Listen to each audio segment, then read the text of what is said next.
Namaste and welcome back to today's episode of Mahabharata Matters. In the previous episode, we saw that the 16th day of the battle had ended with Karna as the commander-in-chief. Duryodhana had noticed that his friend Karna had come face to face with Nakula. He saw that he had a chance to kill him. He saw that he had let him go. But unlike he would do with Bhishma or Drona, Duryodhana would never doubt the loyalty of his dear friend Karna. He did not question him. That night, Karna spoke with Duryodhana. He said, "I am disgruntled that Arjuna is still alive. Tomorrow I shall fight a battle with Arjuna. Before that, I want to enumerate to you both the positives as well as negatives for both me and Arjuna. I have a bow named Vishwa presented to me by my guru Parashurama. It is greater than the Gandiva that Arjuna has. But Arjuna's never-ending quiver of arrows is divine, so are his horses and his flag. It will be great if I too can have a charioteer as great as Krishna. Shalya in your army is a great charioteer just like Krishna. He too knows the Ashvahridaya Vidya with which Krishna controls the horses. It would be wonderful to have him as my charioteer tomorrow. If you could coax him and make him be my charioteer, that would be great. Could you please do this for me?" asked Karna. Duryodhana hugged his dear friend and promised that he would talk to Shalya. Shalya was the uncle of the twins Nakula and Sahadeva. Duryodhana had deceitfully offered Atiti Satkara to Shalya and taken him into the Kaurava side of the battle. Radheya knew in his heart that he would die on the battlefield tomorrow. He hugged his dear friend Duryodhana again and again.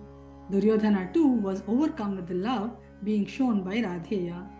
Radheya went back to his tent, but his mind was churning. He knew all odds were lined up against him in the Kurukshetra battle tomorrow, but he was going to fight for his friend. He did not have a choice. Shalya might agree to be his charioteer, but he did not enjoy the same camaraderie that Krishna and Arjuna had. In fact, he knew that Shalya did not even like him, but he did not have a choice. He had lied to his guru Parashurama that he was a Brahmana and learnt archery. The sting of the bee had revealed his lie to his guru Parashurama. His guru had cursed him. He cursed that he would forget the mantras for all the astras when he needed them the most. Tomorrow would be the day he would need all his skills the most, but he did not have a choice. Once, while practicing archery, he had accidentally killed the cow of a Brahmin. The Brahmin had cursed that his wheel would get stuck in a quagmire and he would die helplessly. Yet he had to fight. He did not have a choice. He knew he would fight with Arjuna tomorrow. He knew he would die. He did not have a choice. He remembered his mother Radha and Atirata who had nurtured him. They had loved him ever since they found him by the river.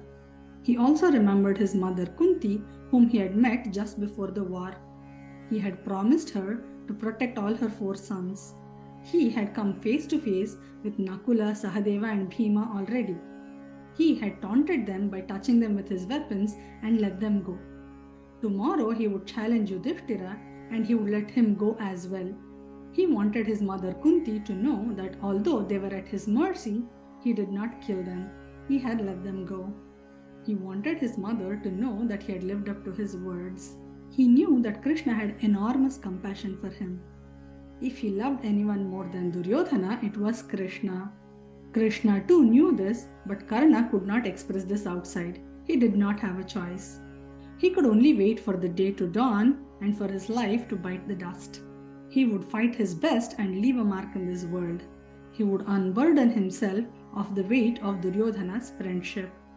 He would go out in all glory. So what are our takeaways from this story? Karna did not care for the outcome of his actions. He had decided to do his duty no matter what. He performed his duties in the best way he could. In a way, this could be termed as surrender to the higher order. With these thoughts, we come to the end of today's episode.